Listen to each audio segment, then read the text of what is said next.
inquisitive listener will learn a lot from our story. Our story begins with the fact that our hero was constantly bullied by bullies. Every day at school, everyone laughed at him. Boys often beat and humiliated him. His eyes showed disappointment. He didn't like himself for never having the courage to fight them back. In the soul of our hero was a lot of pain and despair. He hated all those who turned a blind eye to bullying. He hated his miserable existence. Every night when he went to bed, he dreamed of getting a chance to start his life over. That night, a miracle happened. Welcome. The Messiah echoed through the room with large windows. Opening his eyes, the guy saw many people kneeling on their knees, forming a circle. Their hands were folded together. They were all praying. Our hero sat in the very center. Next to him sat a girl, only she alone did not have a hood on her head. White long hair touching the ground, her name was Saint Edelweiss. The guy thought he'd been summoned to another world, and this was his only chance. Without thinking, he said, "My name is Yamato Takeru," and heard silence in response. Immediately, a picture appeared in his mind of him and an older man who was telling the guy that in their world there was a certain demon king who made many people suffer because of him. Edelweiss was reading a book. Our hero was sitting next to him and thinking about how to challenge the demon king. He was tormented by doubts because in the old world, he couldn't even defend himself. They sat there for a long time while the guy tried to create a spell. Our hero concentrated, and a fire lit up over his hand. Saint Edelweiss smiled, saying this is only the first step. The answer came to them quickly approaching from different sides of the demon dogs. The guy accepted his fate in this new world. And so the battle began. Our hero grabbed a sword and chopped all the demon dogs, thinking that this time not to repeat the mistakes of the past. But the fight didn't end there. The demon king himself was on his way. As soon as our hero saw the enemy demon, who was twice as tall as him and with big horns on his head, without wasting a second rushed into battle. Our hero gave his best. As a result for his hard work, our hero heard the words to execute the monster Takeru Yamato in the name of the guardian god people were preparing the sentence. The ungrateful people put a magic blocking chain on the guy's hands. Everyone wanted to execute a traitor with the power to defeat a demon king before he betrayed humanity and destroyed the world. The leader of the men looked at our hero with an incredulous look. After all, they all thought he was a monster. Masses of people gathered to watch the execution. The Prime Minister said the former Messiah had the last word. In the crowd, angry people shouted, "Rather kill him. He is too dangerous. Chop off his head."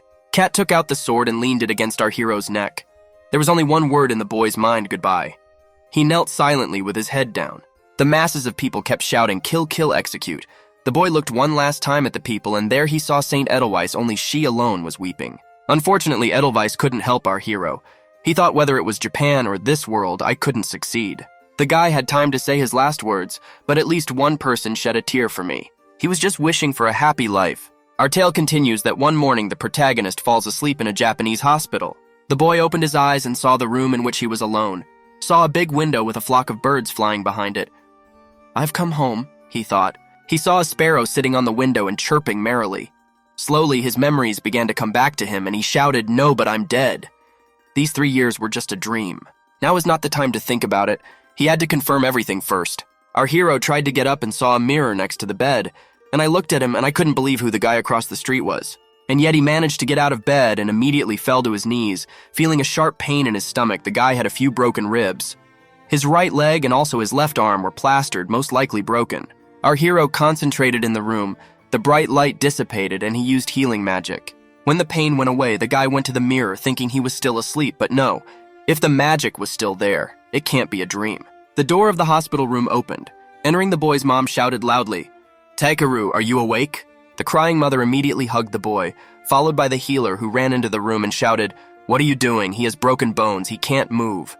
Our hero realized he couldn't tell them anything, so he decided to tell everyone he had memory loss. The mother told her son that he was playing with friends on the roof of the school, and when the fence broke, he fell down.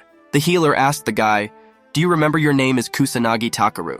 "Well, yes," answered the guy. The healer could not believe that all the fractures were gone. He realized that even his experience and long work experience could not do such a thing. It's not another world, but there are healers here, the boy thought. The door to the room opened again. A man entered, shouting to Tucker, "My favorite son." Streams of tears were visible on his cheeks as he hugged his son and his wife standing beside him. Dad said, "Whether you remember us or not, I'm so crazy happy you're alive." The parents held the boy's hands and told him what a caring and loving childhood he'd had, and said they'd done everything to make him happy. Our hero did not understand what had happened to him, but promised Kusanagi Takeru to find a way to bring the body back. He asked only to wait a while. The hospital ran every test they could on the guy, and the results show he's healthy as a cucumber. Our hero was quickly discharged from the hospital. He and his parents were driving home, and the guy sitting in the back seat thought that the technology in the hospital seemed more advanced than what he remembered from his old life. But since everyone here speaks Japanese, it's Japan, he thought. Nevertheless, the city was cleaner than he was used to seeing. The city they were passing through was modern and densely populated. Some of the houses were very tall. When he lived in Japan under the name Takeru Yamato in 2000, things looked different. The parents were discussing the topic of food from where to get the best food for the day. The radio announced it was news time. It's the end of May, which means it'll soon be the hot spring of 2040. I'm in the future, thought our hero. He couldn't believe it's been 40 years. The radio went on to say today, hunters were once again saving lives by risking their lives to protect the common life. Hunters fought orcs and even goblins who were several times taller and stronger than humans. Our hero told his parents that hunters are incredible and that he would like to become one of them. Whereupon his mom got nervous and his dad replied, "But you're so clumsy you'll die in a heartbeat." The boy watched on a touchscreen montaged on the front seat of the car the way the hunters fought orcs and goblins. They fight using magic as if it were nothing, even if it is Japan, but it gives off that old world, the boy thought. The strong noise of the wind distracted our hero from watching the battle. He turned his gaze to the road and saw that a large black cloud was forming in front of their car. Father, sitting behind the wheel, registered immediately. Pressing the brakes sharply turned the steering wheel to the right. It's a mess, thought our hero, and only just managed to put up a protective barrier. The car crashed into the fence separating the road from the sidewalk with a crash. People passing nearby ran up and helped everyone out of the car. All is well said, our hero, looking at the black cloud from which the portal was forming. It's the gate, the father shouted. A large black monster with no eyes came out of the portal.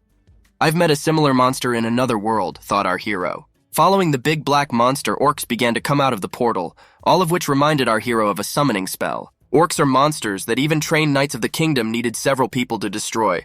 The common man didn't stand a chance against them. All the passing humans ran in different directions. However, the orcs managed to catch some. I can handle them quickly because I have magic, thought our hero. However, he remembered everything that had happened to him in his former life and how people had treated him.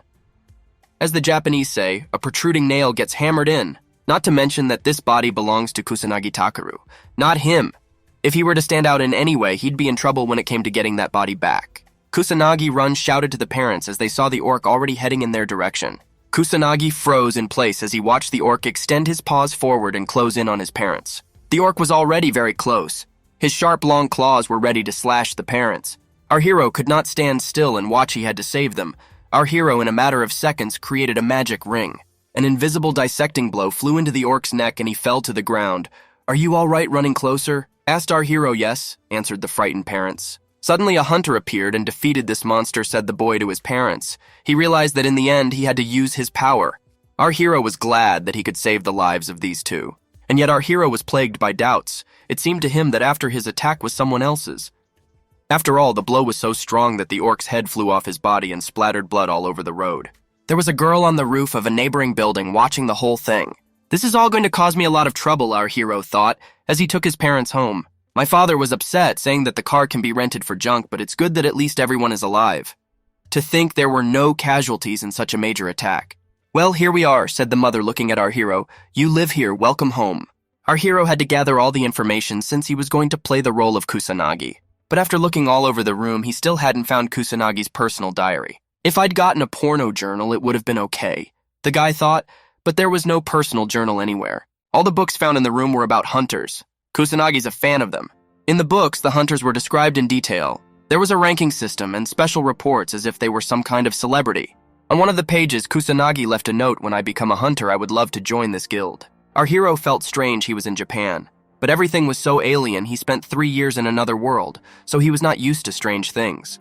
This smartphone board is said to be amazing, looked complicated, but he needed to learn how to use it. The phone lit up, recognizing the face of our hero. He was worried whether it would cost him money. He was more scared than in the battle with the Demon King when he thought that it would take his parents' money to do it. My phone vibrated and an email message came in. Our hero started reading. Hey Kusanagi, trying to come yourself was fucking stupid because of you. The police came to my place. I'll never forgive you for that. Once you go back to school, your past will seem like a sweet life. Look around. So it's a friend of Kusanagi's he was playing with on the roof, our hero thought. The next message came with a text that said you're screwed by Araki. The picture was of a pumped-up guy wearing boxing gloves. Our hero shouted loudly, "That's how you want to scare me," worrying that texting is expensive. The door opened into the room. Entering, Mom said they had Wi-Fi. The guy had no idea what it was. His mom came to tell him that he could skip school until he got used to it, because she knew how hard it was for him with amnesia. Our hero once before found himself in a similar situation as Urashima Taro. He decided to spend time catching up on his smartphone. 30 years ago, after our hero was summoned, a gate connected Earth to the other world and monsters crawled out. They began to kill people. Modern weapons did not help to defeat the unknown monsters, but out of nowhere magicians appeared and gave them a fight back. Magical power became a skill that anyone can learn. Magic became indispensable and people started fighting monsters.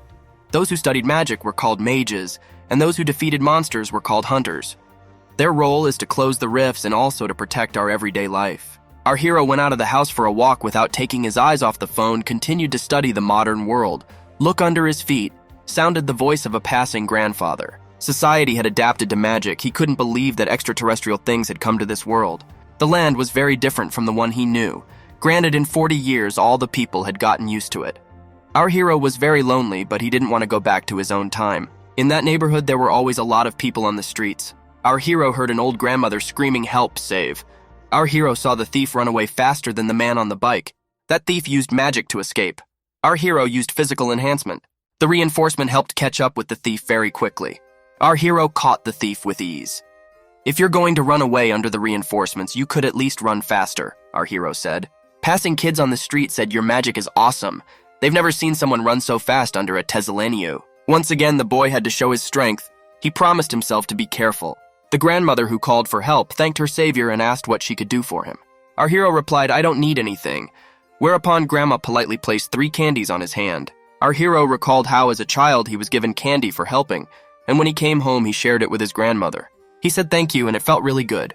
It was getting dark. Our hero said goodbye to the old grandmother and headed towards home, the guy thought with a smile on his face. Even though 40 years have passed, a lot has changed, but some things remain the same. There were practically no people on the streets anymore. Our hero heard quickly approaching footsteps behind him. The guy flew beside him with his hand up in the air, and it was obvious that the stranger had clenched his fists. The stranger stopped not far from our hero, blocking his way, and asked, "If you are not happy that I missed on purpose, I would be happy if someone did not ignore my messages." A stranger whose name was Araki, who was taller by a head and most likely stronger than our hero, didn't Kusanagi continue. Our hero thought about it and reminded himself that it was the same guy who had sent the messages. He was wearing boxing gloves in the picture. Our hero spoke in Araki's voice. On hearing this, the stranger yelled loudly to me by first name and middle name only. Whether it's another world or time, some things stay the same. Some things don't change either, our hero thought. Araki stepped closer to our hero and continued, "First name, middle name, don't just call me by my first name, show some respect." He kept shouting, "You hear what you're doing? Because of you, the police came to my house. My father almost beat me to death." Our hero, with a calm expression on his face, thought I used to be so scared I couldn't stand up for myself. In our hero's memories, there were dragons 5 times taller than man who possessed incredible power. Our hero defeated them in another world. They scared him a lot more than Araki did. Araki kept on barking like a puppy to get you a prescription or something. "Even if I kill you, I won't get hurt." Our hero held his composure. He had grown above himself after all. Araki's fist clenched. He screamed at the pussy who tried to escape by killing himself, and with the words get in his face, he lunged at our hero. Our hero didn't even know what to do. After all, knocking him out was too easy. Our hero had promised not to stand out much for Kusanagi's sake. Araki only had time to say your birth was a mistake like your ancestors. Our hero decided to just pick it up with his foot and let it drop. Then Araki, who didn't notice our hero's foot, fell on his stomach and ran a few meters, raising a pall of dust. Our hero said the parents were unnecessary. "You shit," shouted Araki. He stood up on flat feet with the magic circle visible in his hand. "Think twice before you throw magic," our hero replied. At the same time, energy began to accumulate near Araki. It was a large black cloud. "It's a portal," screamed our hero, but it was too late. An orc jumped out of the portal and struck Araki squarely in the face with lightning speed. Araki bounced back like a tennis ball. At least he didn't die. It looks like boxing was good for him if he withstood such a blow, thought our hero. The orc growled loudly. Our hero thought there were no passers-by. Araki's out, but I shouldn't hesitate. Our hero planned to finish him off in an instant. The orc was already heading towards him. With incredible speed, our hero rushed forward. He used physical reinforcement.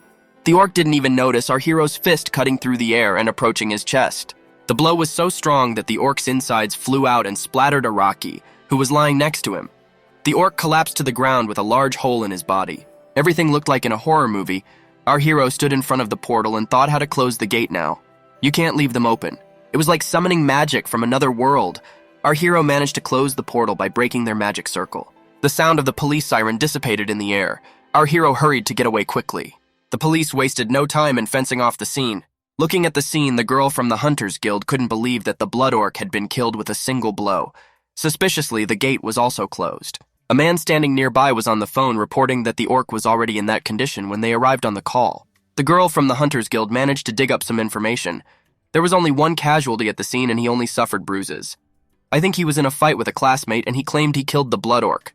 The information was far from the truth. The girl felt that the magic that Araki possessed would not be enough to kill the monster in one blow, and suspiciously Araki was covered in blood. The girl knew that the matter was still pending, asking the man standing next to her to send her all the reports. She was on her way back to the Hunters Guild. By this time, many people had gathered near the scene of the accident. A girl came up and said, "What the hell happened here?" In the mass of people, someone said it's Sakura Takami, and it's true. What a doll she is, she's just cute. I can't even believe she's the youngest 5th grade hunter ever. Sakura Takami knew that the blood orc was such a dangerous monster that it would take more than one A-class hunter to fight it, even though she had been sent by the Hunters Guild. But before she arrived, someone had done the work. She realized that there was a hunter in this town stronger than her. On the second day, early in the morning, our hero went to Tokyo's Kazami School, where Kusanagi was a student. It looked like something from his time. His father told him not to force himself to go back to school. His parents were very worried, but our hero knew he was fine. Kusanagi wouldn't like it if that's the reason he had to repeat a year of school. Our hero wondered why Kusanagi wanted to kill himself, so he had no friends, which meant they were in the same boat. However, our hero has another chance in another world. His memories preserve how he could master the mastery of magic, as he exchanged fervent glances from Saint Edelweiss, and how he fought powerful demons. Our hero wanted to create a world where everyone could live in joy. He stood in front of the school and mentally thanked Saint Edelweiss for being able to transcend past himself. To stop thinking, he slapped his face with the palm of his hand because he was late. Entering Class 2A, our hero saw a man who announced that from today Kusanagi is returning to school due to an injury. He has amnesia, and that everyone should be careful with him for the first time, and proceeded to keep the class quiet until the teacher arrived. All the children in the class looked at our hero with surprised eyes. Our hero sat down at the last desk and heard the words, "You really killed a bloody orc. That's what I'm talking about, you're a boss." Looking forward, our hero saw Araki, who was boasting, telling his friends that if it wasn't for him, things would have been bad. Our hero smiled, thinking about how Araki remembered yesterday. A blow to the face and the lights went out. Araki confidently walked across the entire classroom, sat down in his seat and put his feet up on the desk. Our hero just ignored him. Our hero was sitting there looking at his phone. He didn't expect anyone to talk to him. A skinny guy with glasses asked you if you lost your memory. "Are you okay now?" "Yes, you don't remember me." The skinny guy with glasses continued, "My name is Takuro Sawamura. We used to talk a lot since we both like hunters. I'm glad to meet you again." Takuro Sawamura held out his hand in front of him, and our hero replied in the same way, thinking that Kusanagi had friends after all. Time at school stretched very slowly.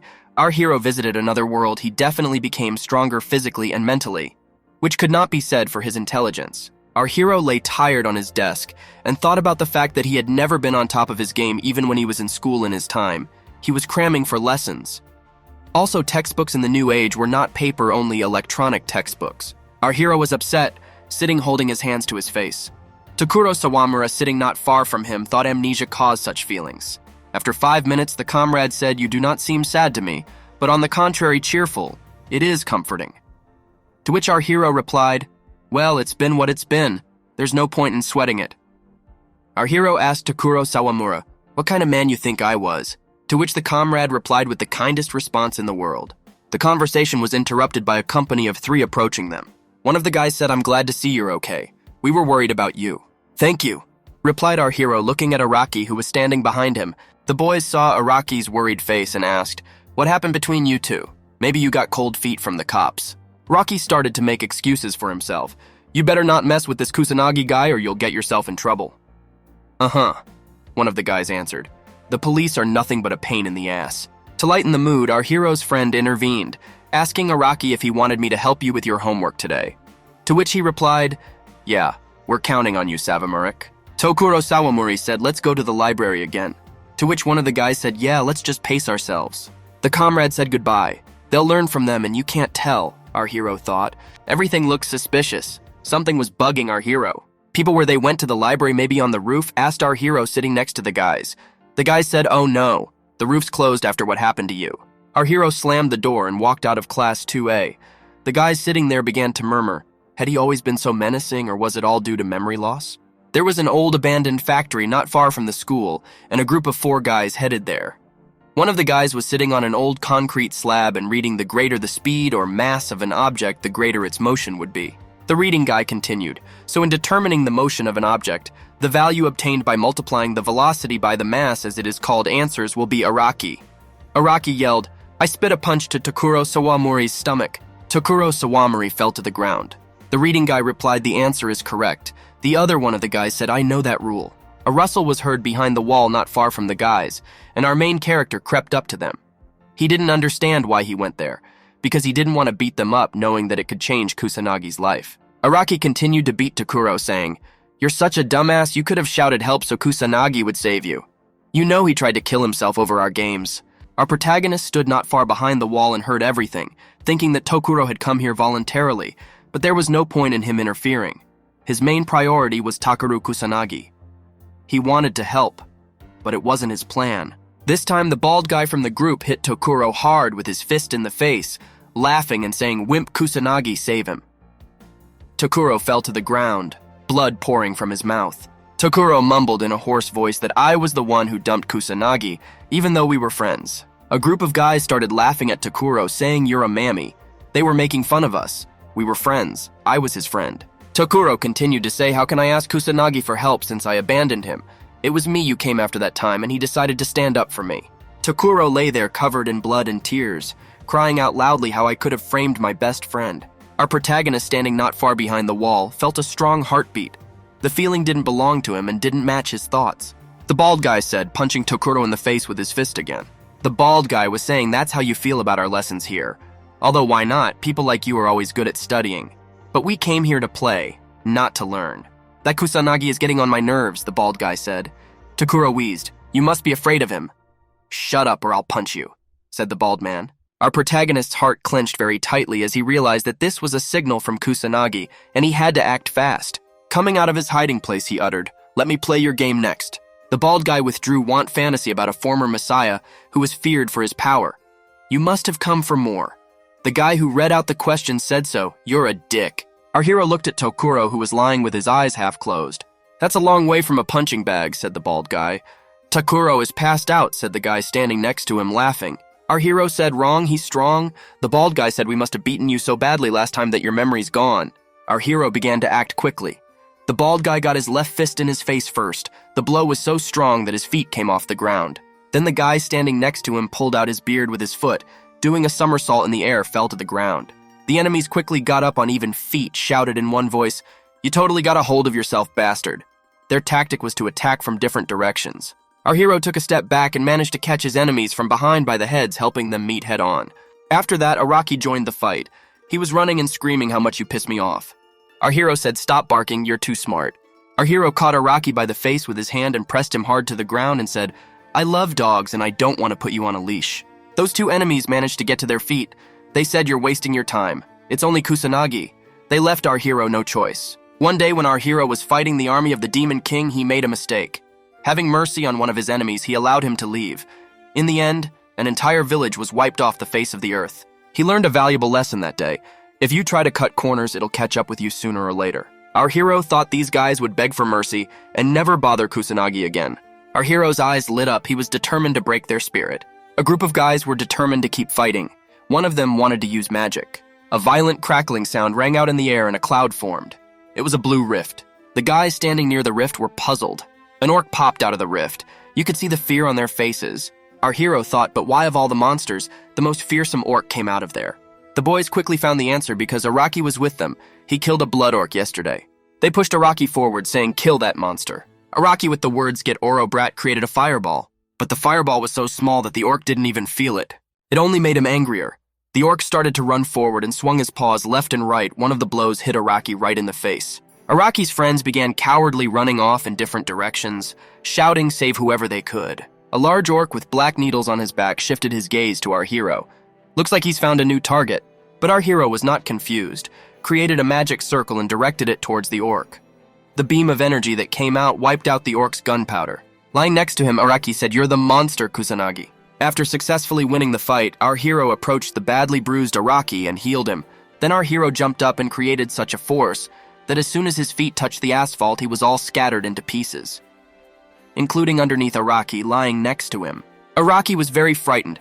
Our hero said, "I want to live a quiet life and not stand out. The orc that just showed up was killed by you and you can't refuse. No one saw you, so it's okay. You beat the monster from yesterday. And stay away from me and Takuri and stop bullying people." Our hero continued, "It's up to you to pass on what I said to your buddies. If I hear a rumor that you haven't come to your senses." Our hero tapped his finger on Araki's head and said, "You know what's gonna happen, right?" Araki passed out. Our hero heard the voice of the huntress. "He is here. Rather, there is an orc." Our hero lifted his friend Takura from the ground and said towards Araki, "Make up a story, you're good at it." Hunter Training Academy run by the Uran Academy Association. The girl was aware she had been sent to deal with the portal and the orc at the old factory near the Kazami school. But before she could arrive on the scene, everything was sorted out. The girl was disappointed. She was sorry. The supervisor responded clearly. The girl continued, "A student at the school who was there said he killed an orc, but I don't think so.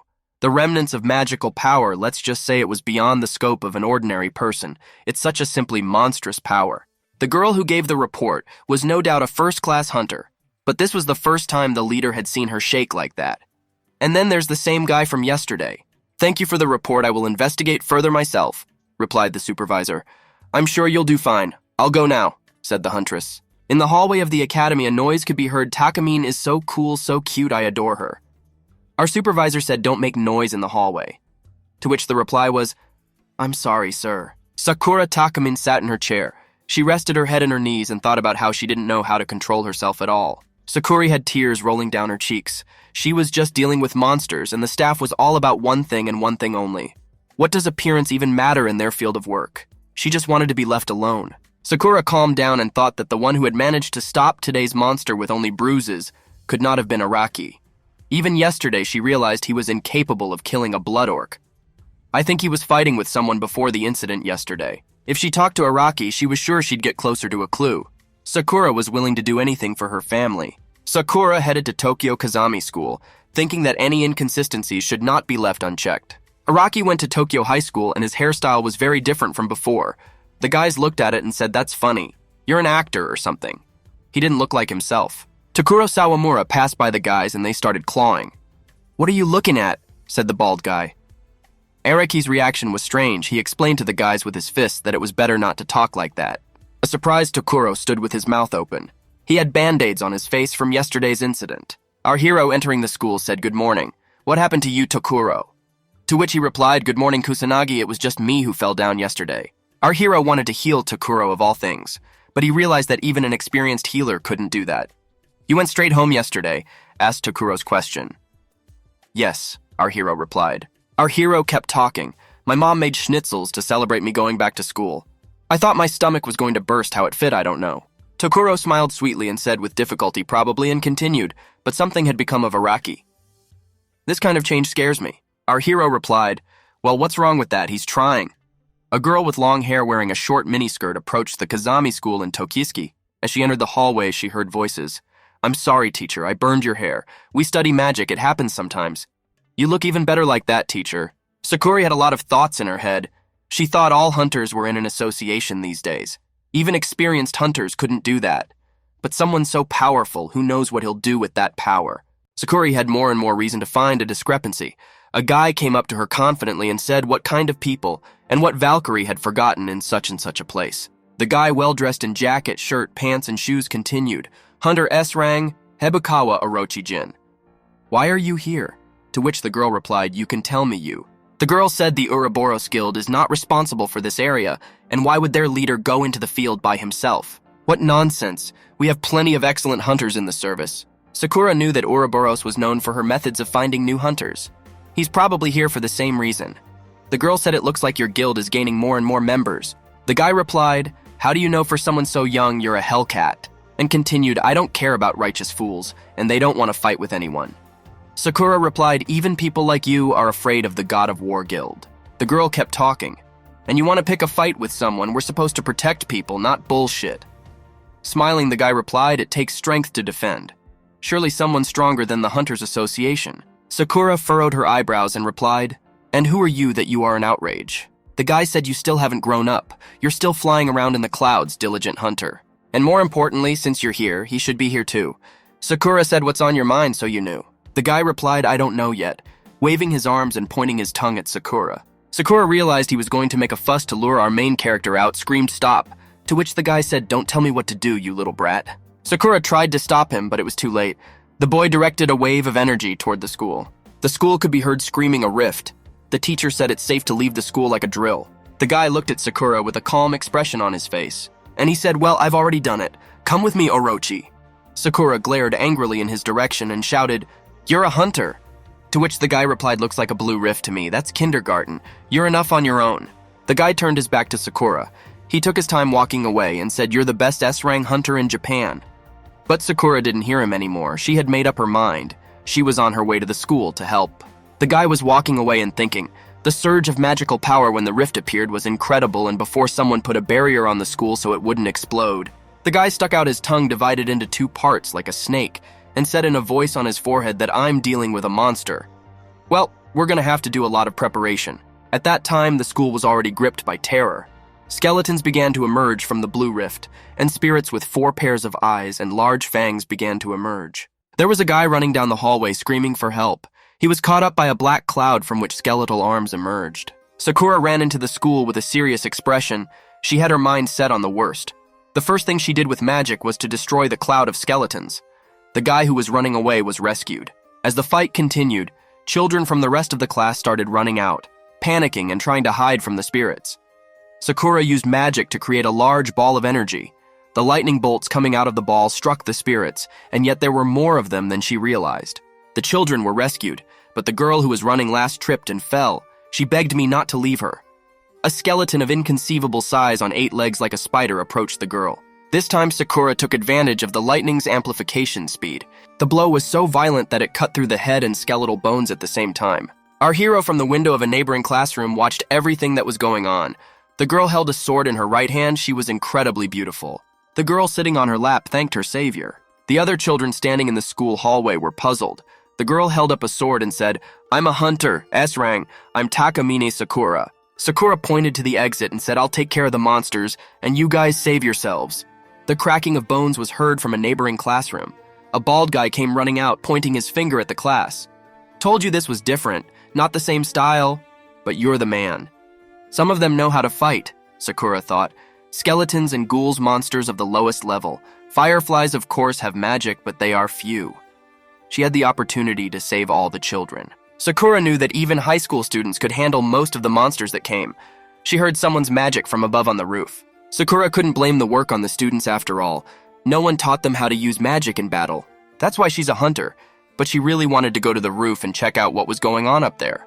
When Sakura climbed to the roof, she saw a large ball of energy that emitted a bright light. There's my discrepancy, thought Sakura. Sakura saw our hero sitting in the middle of the ball of energy. He placed his left hand on the ground. Our hero stretched his hand forward and told the story of the Messiah whose power was feared in the other world. And now the gate said our hero holding his hand in front of him loudly said the sacred circle. Sakura stood behind our hero. This time she said out loud, "So there's my discrepancy. Our hero has been busy with magic." After the job was successfully done, he said to the physical reinforcement. After this phrase, our hero squinted his eyes and ran forward with incredible speed. Standing behind her, Sakura shouted out a lightning bolt of pain. Sakura thought he was very fast. He took advantage of the physical enhancement, but my skill had to surpass his. Quickly moving away, our hero felt he was being pursued. He thought the girl was keeping up. Better not look back or she'll see my face. It only takes one whiff to know where she is. Of course, he could have pushed a little harder, but physical enhancement only increased a person's personal abilities. If he had been in his body from past training, it would have been nothing to him. However, for Takeru Kusanagi, it was a redistribution. Magic has to do with the human soul, and he had no problem with that. Our hero thought Kusanagi's body needed a little work. Just don't turn him into a bodybuilder. Our hero jumped up and said air amplification. Sakura saw a large ball of air ahead of her. The guy she was chasing just vanished before her eyes. How am I going to catch up with him, and what am I going to do? Sakura thought. As I got a safe distance away from the school, our hero thought about how far I had gotten from the school. Well, I can pick up the bag tomorrow, and I don't think I have class today. I must have been chased by a huntress. Our hero thought they were kind of adventurers from a knightly order like in another world, but among them there are some pretty strong people. Our hero came home thinking he had to be on guard at all times. The mother walked over and hugged her son, said, "Thank God, I'm so glad you're safe and sound." Our hero replied, "Sorry for making you worry. My mom told me on the news that there was a breakup at your school. I tried to call, but you wouldn't pick up." "I'm sorry," our hero said. "By the way, where's my smartphone?" "Your friend came by and brought it. Come into the living room and say thank you, okay?" answered the mother. Our hero, walking into the living room, said thank you to Tokuro, but in front of his eyes sat a beautiful girl drinking tea. The girl said with a smile on her face, "Well, hello, Kusanagi Takeru." "You're Takamine Sakura," said our hero. "Yes, I am a hunter." Rang, replied the girl and got up from her chair. "How about what used to be?" Our hero thought clearly, so it was she who was following me. With a smile on his face, said thank you for coming for such a small thing. The girl put the phone in our hero's hand. "I just wanted to ask you a couple more questions about yesterday's incident at the old abandoned factory." And the girl also wanted our hero to tell about the incident with the blood orc that happened not too long ago. It's worse than our hero thought. There was nowhere to run, not to mention the fact that they couldn't talk because Kusanagi's mom was standing in the doorway listening. She could have misunderstood. Our hero discreetly pointed his finger at his mother and said, "You went out of your way to bring me my smartphone.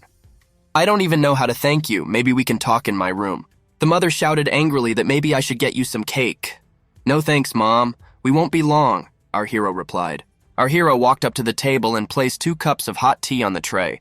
Sakura said, "Okay, let's go to your room." Entering his room, our hero apologized for his mother and motioned for Sakura to take a seat in his chair. The girl furrowed her eyebrows and asked who you were. Our hero replied that you say everything right off the bat. Sakura straightened her fingers on her left hand to create an electric circle and said your answer would determine whether I would use force or not. Our hero's a little steamed thinking about what to say to her. "Hi, I'm a hero from another world." She'll take it as a joke because she's like a persistent boar.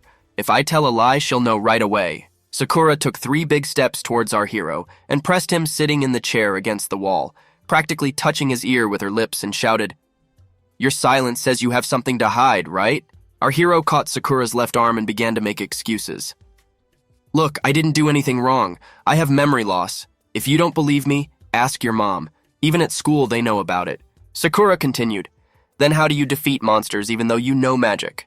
But how do you stay calm in a crisis?" Our hero caught Sakura's other hand and said, "I don't know, but somehow I can." Our hero saw in Sakura's eyes that it wasn't enough for her and her parents would go crazy, "But I don't want to." Sakura put her left knee on the chair between our hero's legs and said, "Why are you hiding your power with such skills? You could be a first-class hunter." Our hero answered, "Because it's scary to realize I don't even remember where I got it from." Sakura went on to say, "Status, fame, and everything that goes with it. Don't you need it?" "I don't care," our hero replied. "I'd like to live my life quietly and peacefully," he continued.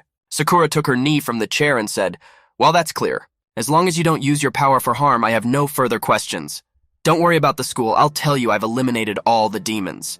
Our hero looked at Sakura in surprise and said, "Do you believe me?" "Don't get ahead of yourself," replied the girl. "When you look back at your actions, you were only trying to protect others."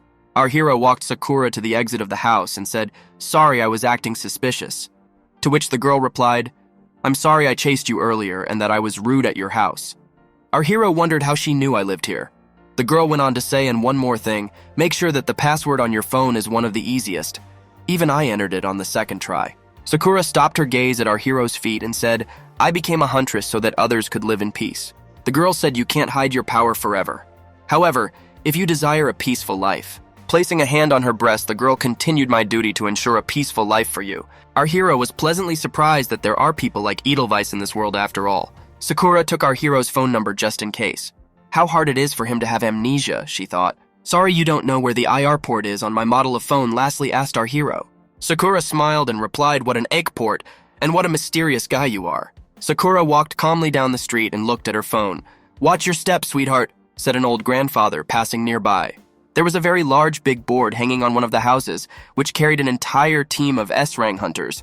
People called them windshields. People passing by praised the team, saying they pledged to protect our neighborhood. These are our local heroes. Amamiya Matsuri is so cute. One of the guys said they saved me the other day. A few guys were standing around arguing about which girl was prettier from this team. One said prettier than Shirai Chika.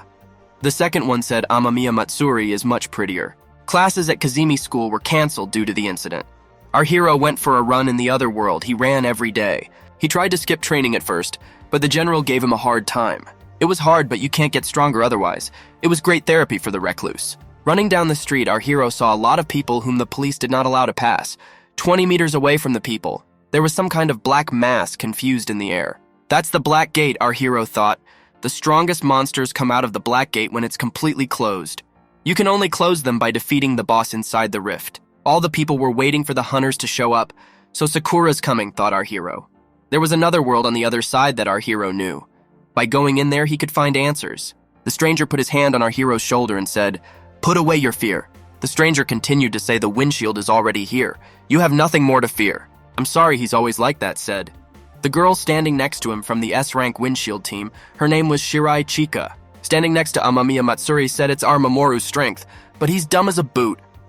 "Aha," answered the girl from the windshield team, whose name was Tomita Yuichi. A guy came running in with a big shield. People raised their hands in the air and shouted, "Gado, give them heat. Matsuri, I love you, Chika. You're the prettiest of all." An unfamiliar guy with a commanding windshield buzzed our hero's ears. He talked about how many and what scary monsters they were killing. Our hero thought it was them. It's the same guys from the billboard. They're definitely local heroes. A guy with a large shield in his hand shouted, "We'll slam the gates shut. I'll protect everyone with my shield." "I see, he's like a tank," thought our hero. The girl from the windshield team pulled Mamoru away with the words, "God, you've already kicked his ass," and said, "Let's go fight the monsters." Our hero wished them good luck and success. The girl said, "I'll see you around." Our hero thought, oh, what a nostalgia, just like the general. In the memoirs of our hero is recorded a fragment of how he trained with a general of the Royal Army. The general shouted, "Messiah, why are you getting soft, or are you already deflated?" The general with dexterity evaded all the blows of our hero. Our hero tried his best, but he couldn't hit at all. The general was quick and very confident. Striking with his sword, he shouted, "You opened up." Our hero has managed to avoid defeat many times already. The fight lasted several hours, and yet the general put his sword to our hero's throat and was victorious. Then the general said, "But you are a good messiah for a reason. God himself chose you. Your power and magic are growing at a furious rate." Our hero was very tired and disappointed because he had not been able to hit the general even once. The general was teaching the kid how to talk. Remember, it's not about speed. No matter how powerful an attack is, it always forms a gap, and that's where it's up to you. At the same time, skinny black paws showed on the roof of a neighboring house. A few seconds later, the general and our hero saw a small black demon with glowing eyes and pointed ears on the roof of a neighboring house. "The demon in the fortress, how could he get through?" said the general. The fortress was enclosed on each side by high and broad walls, and guards were everywhere standing guard. A black skinny demon was heading in their direction very fast. The general knew that time was very short and he was ready to fight. The general ran forward and sliced the demon in half with a single blow. Our hero grabbed the sword in his hands, didn't know what to do. He was so scared that his soul fled into his heels. One of the demons attacked the general from behind, severing his arm. The general shouted, "I'll hold him off and you save yourself. The king himself entrusted me to lead the troops. I can't be killed so easily," continued shouting general. Our hero shouted no, to which the general replied, "Messiah, it has only been 3 months since you came to our world. But you've managed to become the grandson I never had. I've already lost my son and my wife in this war. I can't lose you too. Now run away and move your ass," said the general. Our hero had a guilty conscience because he really wanted to run away, but he couldn't leave the general to be torn apart by a demon. Our hero swore he wouldn't go back to his old self, and he couldn't watch the general try to fight back without one arm. Our hero ran forward with all his might to help the general. Our hero, rushing like the wind, jumping over the general with his sword raised high up, yelled, "First I'll create a gap, then I'll break his rack." And before he could say "then strike," his sword increased several times in size. The blow was so strong that all that was left of the black monster was a mound of mud. Our hero froze in place. He held the floor of his remaining sword with both hands. The general said why and how it was possible. "I'd be sad too if I lost my grandfather," our hero replied. Our hero continued to create a breach, by the way, perfect for 500 billion points. "As your wounds bleed." It had been 3 hours and his ears were somehow uncomfortable. Our hero woke up from his memories and thought Gado, the shield guy, and the general had something in common. After the run, our hero did a little warm-up aerobics to increase stamina for muscles, is suitable for an intense 5 minutes alternating parts of the body on different days. As for the diet, there shouldn't be a problem. Takaru Kusanagi's mom always cooks a lot and cooks well. Our hero wanted to emphasize the details. Even though this body is different, he still tried not to change it drastically. Our heroes took another lap of the run. Running near the crowd of people, he saw fear, terror on their faces. He looked at the black gate that was still open. Gado stood there covered in blood and shouted, "Chika, she's still inside." "Calm down, Gado. We understand, but it's better to wait for help. She will be fine in our team. She is the fastest, said Tomita Yuichi. Standing nearby, covered in blood, Amamiya Matsuri said, "Why do you think she decided to distract them on her own?" Some of the people in the crowd spoke up. "Things are bad soon. From the gate will go monsters. Are they not the top S-rank team? But here without S-rank, nothing will happen." The team members held Gato, saying, "Stop, don't go there." Our hero thought it was like a glimpse into another future, only the end is not sweet at all. The thought flashed through my mind, what if backup doesn't come? As he pondered all these incidents and tried but failed to remember how he had gotten through the portal to get here, our hero found himself in a dark, dense forest. He could see nothing in front of him. After a few minutes, our hero's eyes became a little clearer. He thought he had gone inside the portal without realizing it. What if someone sees me here? Edelweiss's voice came through in our hero's head. You're doing great, you'll do great because you're strong. From the other side of the portal, someone shouted, someone saved Chica. We should hurry up and see if she needs my help, thought our hero. Our hero was running through the woods trying to find Chica. He was spotted by a troll sitting on top of the mountain. On the troll's shoulder sat a girl who had fangs, pointy ears, and a perfect figure. From underneath the old torn dress, half an ass was visible.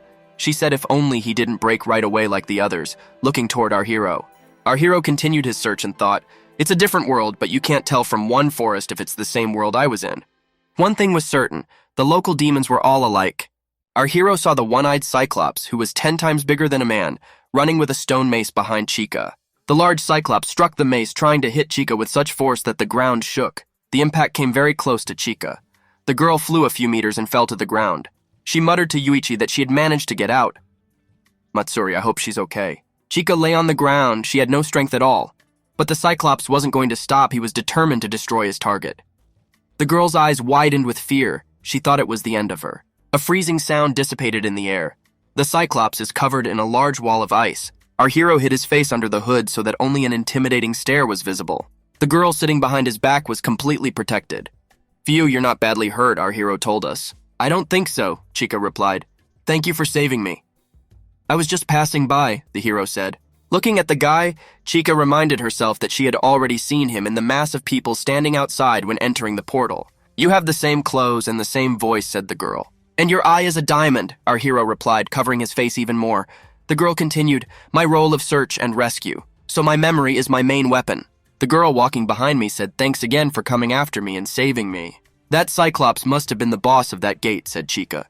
The hero replied then quickly, let's get out of here. Your friends are all alive and well, waiting for you. The moonlight illuminated the dense forest and the rocks emerging from the ground. Thank God my friends got out, said Chica. On one of the rocks sat a large troll on his head. Danced a girl with a perfect figure. She sang songs, occasionally saying, the hell you're going to leave. Chica was walking behind her and kept looking at the hero. This freeze was incredibly powerful. He didn't even have a magic weapon like my dagger to use the enhancement, thought the girl. Who is he and he's dressed like he's out grocery shopping? How do you even go into a portal like that? Chica rested her face against the hero's back and thought. He turned around and shoved her aside with one hand and grabbed her dagger with the other hand. Cutting through the air, he created a shield over himself and his companion. A large and bright beam of energy struck the shield with incredible force. The girl with pointy ears who was dancing on the troll's head opened her mouth in surprise. Mist, said the hero. Who and how we're still alive? Let's get out of here quickly, shouted his companion. Our hero took Chica in his arms. She screamed. She was very scared. Like a martinet, she clutched at his sweater really hard. The name of the girl who sat on the troll in the short torn dress was Sukuna.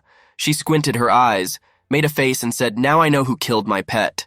Our hero was moving away from the scene very quickly and said, I accidentally broke your dagger, please forgive me, but I have no money. Chica replied in a trembling voice, yes, no trouble. By the way, you don't have any more magic stuff like disappearing or something, said the hero. Chica replied, there is a smoke screen, but you better look back and you'll see it there. Our hero was running with the speed of the wind. The capuchin was completely off his head. Chica, who was sitting in his arms, scrutinized his features. Reaching the portal, the hero said, we're already there. Put the girl on the ground and said, go first. Pulling the hood over his head, our hero uttered, and one more thing, you didn't see me clearly. Chica replied well and stepped out of the portal. Sukuna wasted no time. She swept into the air above the ground, forming large black runes. Well, look what I got for you. A girl with little horns on her head said cheerfully. Our hero stood near the very exit of the portal, calmly looked toward the girl standing on the rock. Stop playing with Sukuna some more, she shouted. Huge beams of black energy flew out from the black runes hanging in the air. You're caught in the net, my girl thought. Seeing that our hero had fled, Sukuna slammed her fists into the rock and shouted angrily, We were just getting started. Well, go on then, so you can have fun next time. I'll be waiting for you, buddy, Sukuna said in an offended voice. Our hero stepped out of the portal and hid behind a tree with the lightning speed. He watched as the entire windshield crew gathered, hugging Chika and rejoicing that everyone had survived. The teacher's voice rang out saying that the happiness for these students had smiled, because they would all not miss a day of school. My name is Tokuro Sawamura, said a thin guy with glasses. My name is Araki, said a guy with an athletic build and perfectly styled hair. My name is Takeru Kusanagi, our hero. After the rift that happened at their school, we will reach out to them. You swore to protect the people when you entered this academy, so treat the newcomers with special respect, said the teacher. And while your school is being repaired, let's be friends and learn together, the teacher continued. School children with backpacks on their shoulders stood lined up in the classroom. The large audience of students clapped their hands and smiled back at them. You could see from the school children's faces that they were a little confused. Here's a thought for Tokuro Sawamura. When there are rifts in the schools, everyone is transferred to different hunter academies where we continue our studies. It's more like studying as an exchange student, thought Tokuro Sawamura. A large fountain was built at the entrance to the academy, where water poured both day and night. In the same area stood a large building with a tower on which was mounted a large clock. Also, this academy works as an asylum. That's why it's so big. Tokuro continued. I've dreamed of coming here my whole life. I'm so excited. I'm ready to run back and forth. I still can't believe we got into Uranus Academy. It's going to be hard with Araki, though, said Tokuro to his best friend. Our hero was walking through the academy grounds with his friend, and he said, yeah, he's not going to throw anything out here. You better forget about him and don't worry about it. You're right, Kusanagi. After all, there are more important people like Sakura Takamine. Not only is she a first-class hunter, but she's also a student here, Tokuro said. First of all the students here are the elite, gathered from all over the country. I'm talking about top hunters who are as strong as anyone. There's room for small to medium guilds if they can't afford an office. They will be given the best equipment free of charge. Our hero asked, so here almost everyone has a gun and everyone is ready to perform at any minute. Tokuro answered, Takamina Sakura is the best hunter here. One of those she rescued said she was beautiful, strong, and worthy of the name Valkyrie. Tokuro turned around and said, oh, you've seen Sakura. Our hero responded she found your cell phone and asked where you live. Tokuro said, yeah, she was cool when she brought me my cell phone, replied Kusanagi. Tokuro, pulling his round glasses higher, asked, tell me you at least got a number from her. Unfortunately, no, answered Kusanagi and thought a friend kind of bought it. Tokuro said, well, yeah, she just brought you a phone. But be careful though. They say she's got a fan club of crazy people. Our hero and his friend were walking down the corridor of the academy. They saw Sakura walking in a short skirt. The guys standing nearby couldn't take their eyes off her. Tokuro said, wow, even among the other hunters, she's like a ray of light in the darkness. Our hero, walking very close by, looked at her. She answered him with a curious look. Tokuro said, if everyone finds out she went to your house, paused for a long moment and looking at Kusanagi said, that's what it was now. Our hero said, time flies. Let's hurry to the dining room or we'll be late, and headed toward the dining room. Tokuro shouted, wait, you can't get away from me that easily. The stranger, who was standing not far from the boys, was looking curiously in their direction and seemed to be up to something. At Uranus Academy, the large wooden doors opened. Reporters were determined to find out everything that happened yesterday. They headed toward Chika. A few minutes later, Chika reported seeing I was in a mess and thought I was done for. But someone saved me. It was very dark in the woods and I could not make out the face or clothes of my savior. But whoever he is, I'm grateful to him with my life, continued Chika. The head of the Academy, Uranus, summoned our hero for questioning. Our hero entered a room with a large table with Sakura sitting in a black armchair. And this is what you call a quiet life, Sakura said, pointing to a small ottoman on the other side of the table. Our hero sat down on a small ottoman and looked at the girl across from him, who sat covering her face with her hands. In a nervous voice, she said our association was in an uproar. After calming down a bit, she continued, you see, in the past, we could accurately determine the boss's strength by the mana emitted by the Black Rift. Those gates were D-rang. The C-grade windshield team should have been able to shut them down with ease. But in reality, the boss turned out to be a Cyclops Oranga. Sakura spoke next. It makes it all the more difficult that there are inconsistencies in the case. Someone who was not a member of the association happened to be there by accident. No one knows if he was an enemy or a friend. One more thing, said Sakura, looking at our hero. According to you, there was someone else inside the rift with powerful magic. Tell me who it is. That just adds fuel to the fire. I'm sorry, but I can't tell you that, our hero replied. Sakura straightened up in her chair, looking at our hero, and said, I'm sorry for being harsh. You did the right thing. You saved people. Sakura stood up abruptly from her chair and said, "No matter how strong you are, you want a normal life after all. And I promised I would protect you." Sakura said with a smile on her face, "Better leave such matters to us hunters. You have a loving family after all. Spend time with them." She walked the guy to the exit. Our hero was walking down the street, heading towards home. He pondered, "Now I see where the fan club got its roots. Sakura is so kind." Coming around the corner, our hero saw a horrifying sight. A large orc was walking slowly down the street, pulling a huge stone sword behind him. A whole army of little orcs ran in front of him. The little orcs held weapons in their hands. They are ready to kill anyone who gets in their way. Our hero thought, it's not often these rifts appear in the world. He had given his word to Sakura, and he didn't want to break it. Our hero saw a team of 4 men with guns in their hands. They were in a hurry to eliminate the problem from the street. The team wasted no time in getting to work right away. The first to strike was the guy who had an axe in his hands. 2 orcs lost their lives. The girl who was running beside her easily killed the orcs with her sword as she passed forward. One member of the team fired a machine gun without interruption while covering his friends. The large orc had chosen his victim. He raised up his stone sword and was heading towards our hero. There was a deafening roar and a rumble of thunder as the orc focused on his victim and quickened his step. Running up from behind the guy with the words, "You stone-dead thing," pierced the orc with his spear. The large monster collapsed to the ground. The guy with the spear said it was close, but I made it. The name of the guy who wielded the spear perfectly was Bedouin. He blinked his right eye and said, "Sorry if I startled you, you're fine." "Thanks, I'm fine, I'm not even bloody," answered our hero. The Bedouin came closer and looked at our hero's white shirt. He said, "It's really clean, it's great." The Bedouin raised his hand in a sign of respect. Our hero said, "I'm Takeru Kusanagi, 10th grade at Kazami High School." Bedouin was the team leader. He said, "A sign of respect for you, my future partner." Our hero thought, "What are you talking about? What kind of partner? I've never seen you before." The girl standing next to her shouted, it was Bedouin Soma, the heir to the spear school. Bedouin is a young genius and a hunter of unimaginable power. He is a martial arts master. He is the president of the Uranians. He is the head of the Takamine Sakura fan club. Continued to talk to the girl. The team got into a circle with Bedouin in the middle. Everyone put their hands up and praised Bedouin. Our hero thought what a circus was going on here. Coming out of the circle, Bedouin said, "I bet you're thinking what other Urans. Don't worry, I'll explain everything. We will honor Takamine Sakura." The Bedouin spread his arms to his sides, raised his head upwards as if he was praying to his higher power and said, "She is as beautiful as a goddess. Those who follow her path are called to protect the city and the lives of ordinary people." Our hero thought, so it's not just a fan club.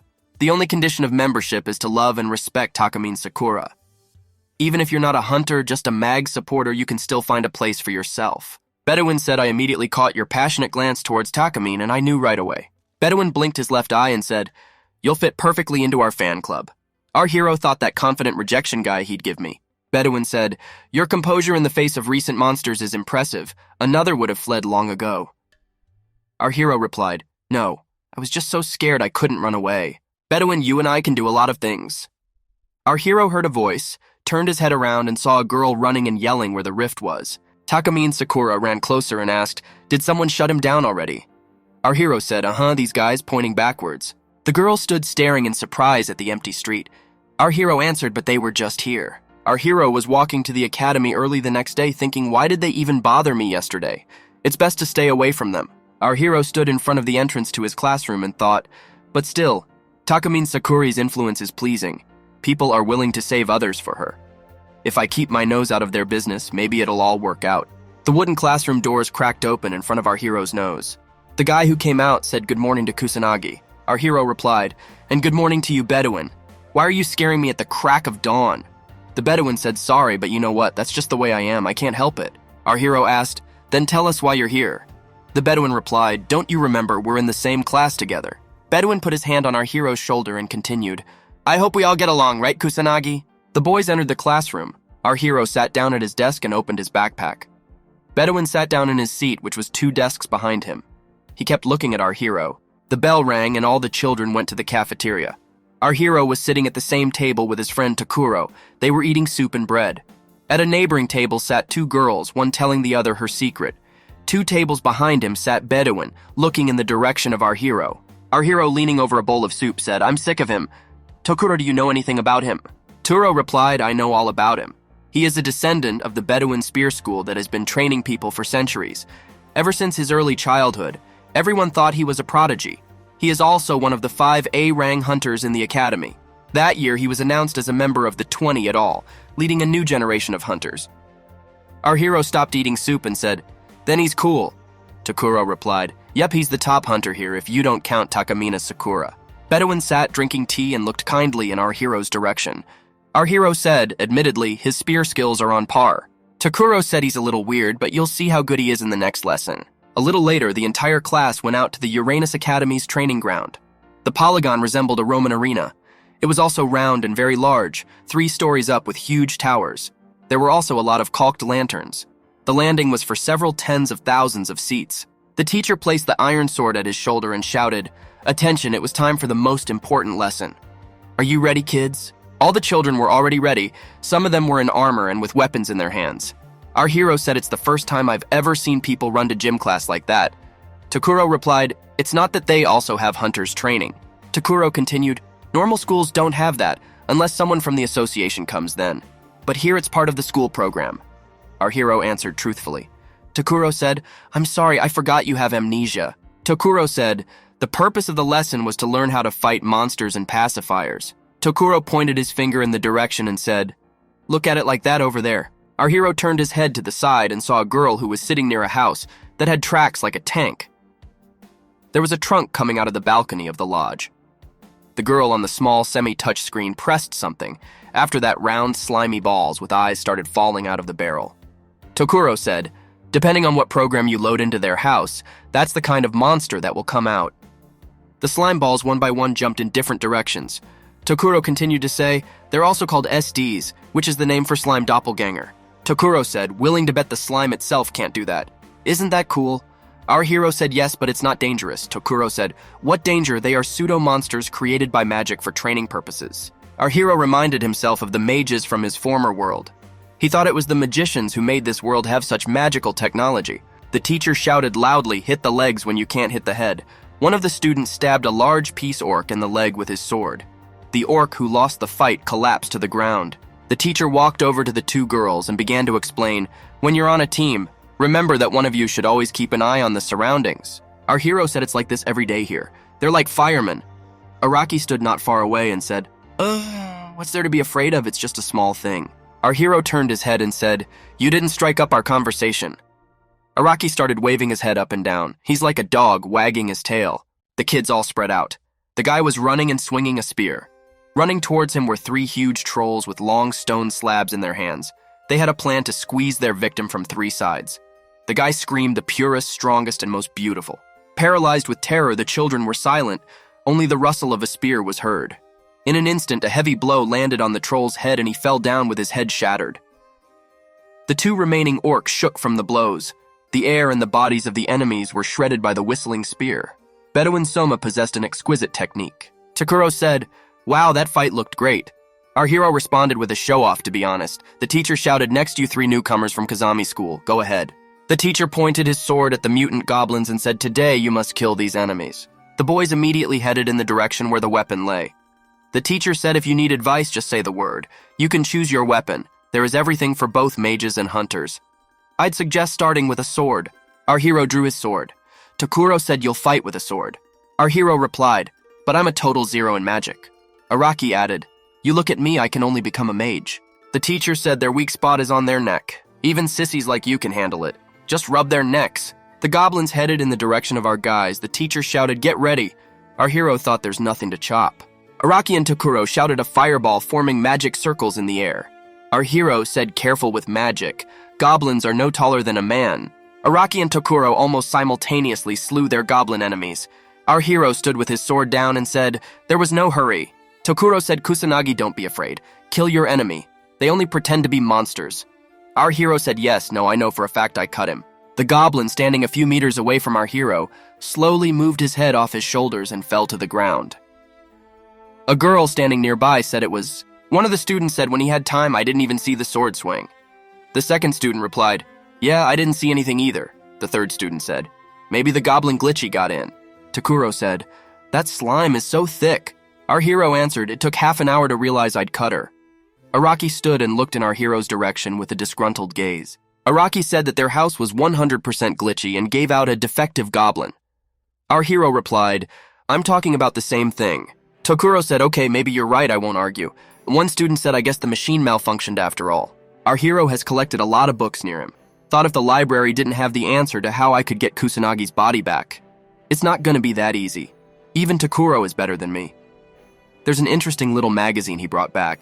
The magazine had a drawing of a girl with a sword in her hands. It was written, Japan's strongest huntress, possessed by the spirits of heroes. Kikyo Uesugi, goddess of war. Our hero opened the book and read a little. It said the girl was possessed by spirits. To our hero, it reminded him of himself. Our hero thought Kusanagi's body is now possessed by me. She, on the other hand, can keep her soul in her body when possessed by a spirit. If our hero understood everything correctly, Kusanagi's soul was still somewhere in him. The Bedouin sharply approached our hero and said, Why are you twitching so I scared you? Our hero said peacefully, I wanted what you wanted. The Bedouin replied, Look, I won't hide it. I'm interested in you. The guy leaned over to our hero and whispered softly, I know you're hiding your true power. Our hero replied, Why would you think that? Bedouin said, I have seen many different masters since I was a boy, to start figuring them out. But one thing I can't figure out is what you're capable of. No, that's not true. I'm just a straight A student, that's all. The Bedouin started laughing loudly and said, You're a joker. I can't get enough of you. The Bedouin continued, Your stance, sword-wielding, and mental acuity surpasses the average schoolboy. Bedouin ducked his eyes, covered his mouth with his hand, and said, That's what I'm wondering what your limit is. Bedouin said, If you want, we can spar. Our hero replied, I should at least do my homework. The Bedouin smiled and said, Just kidding, okay, but you just keep my words in mind. Bedouin said, Kusanagi. I see that you like Uesugi. Our hero said, Yeah, she's nice, so what?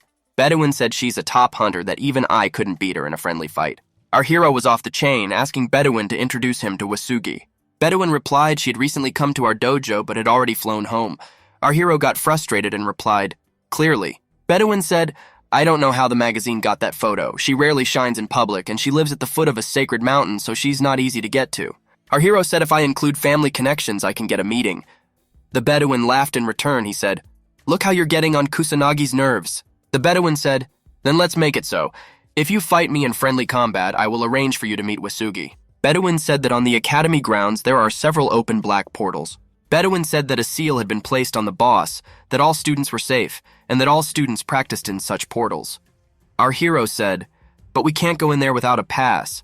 The Bedouin replied, But you're lucky I have an orang. The Bedouin took our hero to one of the black portals.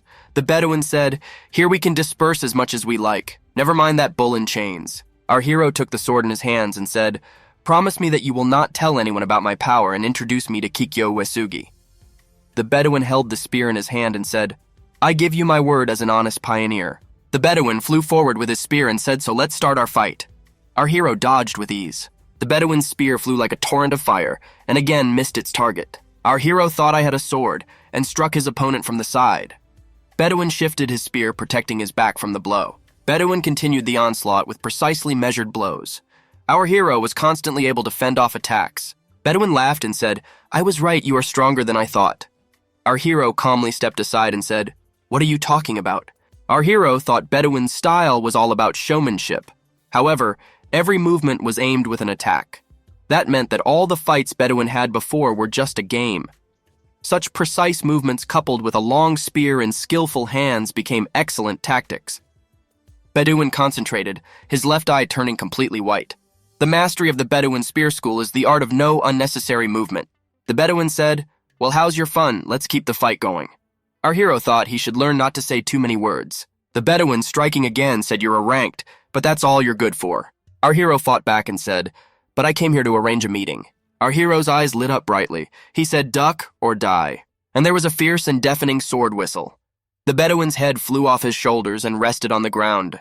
The Bedouin stood paralyzed with fear and held his hands to his head. He said, Thank God it's in place, but I thought I'd just lost my head. Our hero raised his right leg and kicked his opponent in the chest.